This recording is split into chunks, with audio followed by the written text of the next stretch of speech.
O escritor austro-húngaro Franz Kafka escreveu uma frase que descreve muito bem a alienação. Ele disse que é sempre melhor estar em correntes do que ser livre. E com esta percepção, ele traz uma sociedade que prefere se esconder atrás de mentiras e inverdades, ao invés de buscar a própria verdade. Em uma outra frase de um livro chamado The Bill of Rights, traz essa perspectiva ainda mais profunda. São as duas frases que abrem o filme Fahrenheit 451.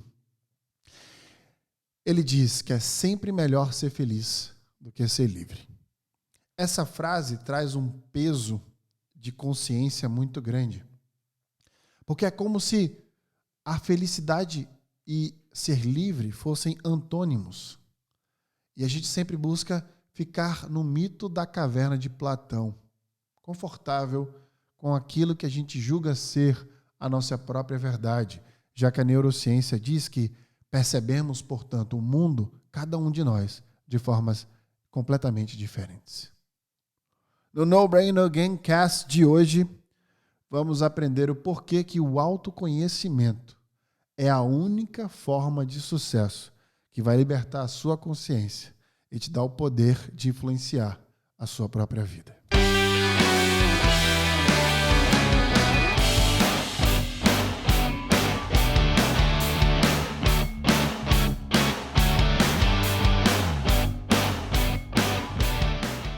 Eu já estava com saudade de escutar e tocar esta música, porque eu estava viajando nas 2 últimas semanas e eu vou viajar pelas próximas 2. Só que eu vou deixar os podcasts todos gravados dessa vez agora, para a gente ter e manter essa cadência toda semana, tá? Para que vocês possam me acompanhar, debater e também trazer um pouco de conhecimento e lucidez através da neurociência e das percepções filosóficas no século XXI, que carece tanto da filosofia, a mãe da inteligência. Lembrando que o termo filosofia significa amante do conhecimento e era utilizado para tudo que era inteligente, quando foi forjada a etimologia da palavra. O que eu quero trazer hoje é que nós vivemos numa era onde a gente se conhece muito pouco. Se a gente parar para pensar nas pessoas que estão ao nosso redor, ligeiramente, a gente vai entender que qual o nível de consciência que essa pessoa tem sobre ela mesma, sobre o impacto dela na vida das outras pessoas, sobre quem elas são, como estão. Vamos fazer um exercício rápido. Qual foi a última vez que você se perguntou como você está se sentindo? Agora, ao ouvir esse podcast aqui, como é que você está se sentindo? E você já tinha essa consciência dessa sensação de emaranhar seus problemas, por exemplo, ou o que te faz bem durante aquele dia, planejar o dia melhor, tendo um conhecimento de quem você é? Mas o que me chama a atenção, em tempos de pandemia principalmente, é que é muito normal ser frágil e se fragilizar. E não tem nenhum erro nisso.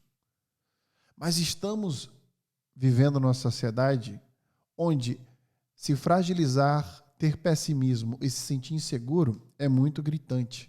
É por isso que os índices de burnout, crise de ansiedade, síndrome do pânico, depressão, nunca foram tão altos e proporcionalmente. Não é só porque a população cresceu, ou porque temos tecnologia suficiente para identificar, ou porque as pessoas estão falando mais. É proporcional. É proporcional em percentual. É maior o crescimento das pessoas com este tipo de característica, com este tipo de doença, com esse tipo de condição hoje, devido a essa era da fragilidade, a era do pessimismo, a era da insegurança, da síndrome do impostor, que outrora eu já gravei aqui falando sobre. Mas o que essas coisas nos mostram e o que a gente precisa se atentar e se alertar em relação a tudo isso? Tem uma frase que foi muito falada durante a pandemia, até hoje, inclusive, que é: tá tudo bem não estar bem.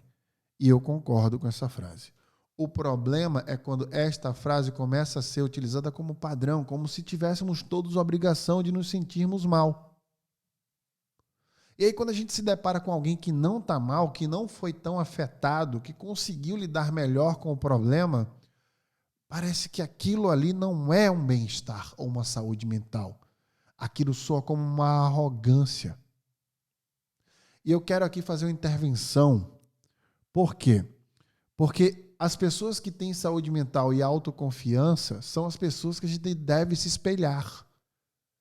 São referências para a gente. A gente precisa entender por quê, como, de que forma. E não simplesmente se afastar delas, achando que aquilo é uma arrogância, uma soberba. O que há nessas pessoas, na percepção delas e na saúde mental delas, que as fazem se sentir bem diante do caos? Eu já gravei outrora aqui sobre emoções inteligentes, que apesar da gente não mudar o que a gente sente, a gente pode influenciar na forma que a gente age em relação ao que a gente sente. E eu quero colocar uma frase aqui, que é a frase da minha vida, que eu já falei em diversas entrevistas. Entre a arrogância e a autoconfiança, não passa um fio de cabelo. A gente precisa se conhecer melhor para nos desenvolver melhor. Então, as pessoas que são autoconfiantes, elas estão se desenvolvendo e estão colocando essa autoconfiança em tudo que elas fazem. E isso assusta a sociedade que está acostumada com a fragilização, com o pessimismo, com a insegurança. É como se a gente estivesse vendo uma ranhura de pessoas que se sentem bem, cheias de si, como se fosse errado se amar.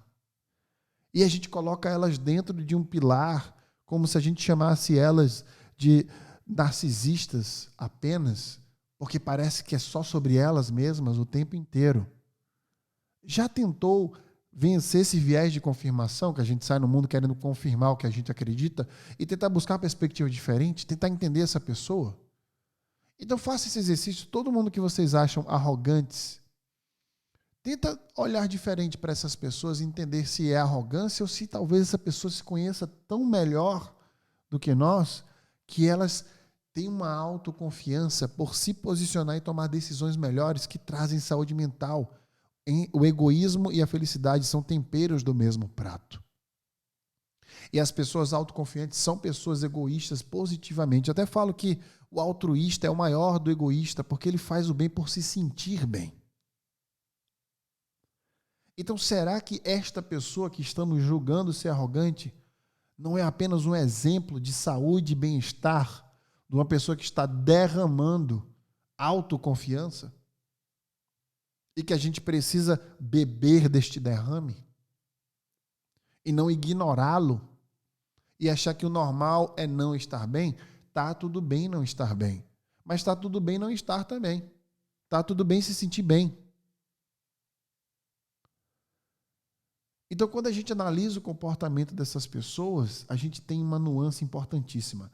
Não tem como se desenvolver melhor se a gente não se conhece melhor. Inclusive, é o que eu faço no meu curso de carreiras, né? No Thought Leadership, que é o antigo escola de carreiras, a gente mudou de nome. Para essa turma 9, a última turma do ano que a gente abre, inclusive agora nessa semana, e o link vocês podem achar na descrição do perfil, nós estamos focados em fazer com que as pessoas se conheçam melhor para ter esta autoconfiança. Porque não tem como eu desenvolver uma pessoa se eu não passo ela por este primeiro pilar. Porque se você desenvolver uma pessoa que não tem autoconhecimento, vai para qual direção? Ela vai decidir de forma positiva de que forma se ela não se conhece bem. Então, um módulo inteiro foca justamente no autoconhecimento e no desenvolvimento pessoal. Eu preciso, primeiro, ajustar você para te direcionar para o caminho correto. Porque no momento, se você considera que você tem um problema na sua vida, na sua carreira, devido a isso, né, essa questão que está te drenando, excesso de trabalho, não sabe gerenciar seu tempo direito, se você de fato não tem confiança em si para tomar decisões melhores, para ter bem-estar, é porque você não se conhece o suficiente. O problema não é a sua qualificação. O problema não é o trabalho que você está, provavelmente, é o seu autoconhecimento. E é claro, se você for trabalhar numa empresa merda, vai ser pior, porque isso vai te afetar muito mais do que qualquer outra pessoa. É por isso que eu amo esse projeto que eu criei junto da Become, que é a empresa que eu criei, que é o Thought Leadership. O curso de carreiras que desenvolve as pessoas se emocionam, é uma coisa bizarra de maravilhosa que acontece. porque elas passam a se perceber, se priorizar. E quão poderoso você acha que isso é, independente da sua idade? O pior é que quanto mais velho a gente fica, mais a gente foge de querer se conhecer. Parece que a gente já se conhece o suficiente. Mas não é. É um acúmulo de falta de autoconhecimento. Porque a gente vai tomando decisão sobre decisão e a nossa própria, até nosso estímulo maior, que é a nossa intuição, que eu já gravei sobre isso, o que é que a neurociência fala sobre o que é a intuição, que é basicamente uma decisão padronizada de um conjunto de decisões positivas que você tomou no passado de forma inconsciente, ou seja, dar consciência ao inconsciente, até essa inconsciência que a gente usa para a intuição, ela já vem padronizada por uma série de decisões que você tomou em cima de uma falta de autoconhecimento, ou seja, ela é deturpada. É como se você construísse castelos de areia, mas é a sua vida, é a sua personalidade, são as suas decisões. A provocação de hoje é para você dar passos para trás e crescer para os lados antes de querer subir. Eu gravei outro podcast falando sobre isso. E este podcast vai te direcionar para todos eles. Crescer para os lados. Crescer de forma horizontal é você ampliar a sua consciência para tomar decisões que são mais saudáveis e inteligentes, que vai te direcionar para onde você busca ir. Veja que não é sobre quem você quer ser mais. Seu principal patrimônio é o conhecimento de quem você é hoje. Então vamos parar um pouco de pensar no futuro, porque qual é o maior resultado de pensar no futuro? Crise de ansiedade. Vamos pensar em quem nós somos hoje e não quem a gente quer ser. Vamos gastar inteligência com isso, desconstruir quem nós somos, entender quem nós somos, para na hora que a gente for desenvolver quem nós somos, para quem a gente quer ser, a gente ter uma probabilidade de risco menor. Eu vou terminar este No Brainer Again Cast recitando um dos maiores poetas que a humanidade já teve e o poeta que eu mais gosto de acompanhar, que não está mais entre nós, mas sua obra é imortal. Vinícius de Moraes. Ele disse: tem uma estima por mim bastante grande, sabe? Uma estima que vem da constatação das coisas que fiz, das pessoas que eu amei, dos amigos que tive e tenho. Considero tudo conquistas consideráveis. No cômputo geral, às vezes, tenho a imodéstia de dizer a mim mesmo: você vale a pena. Isso tudo sem nenhum sentimento de vaidade.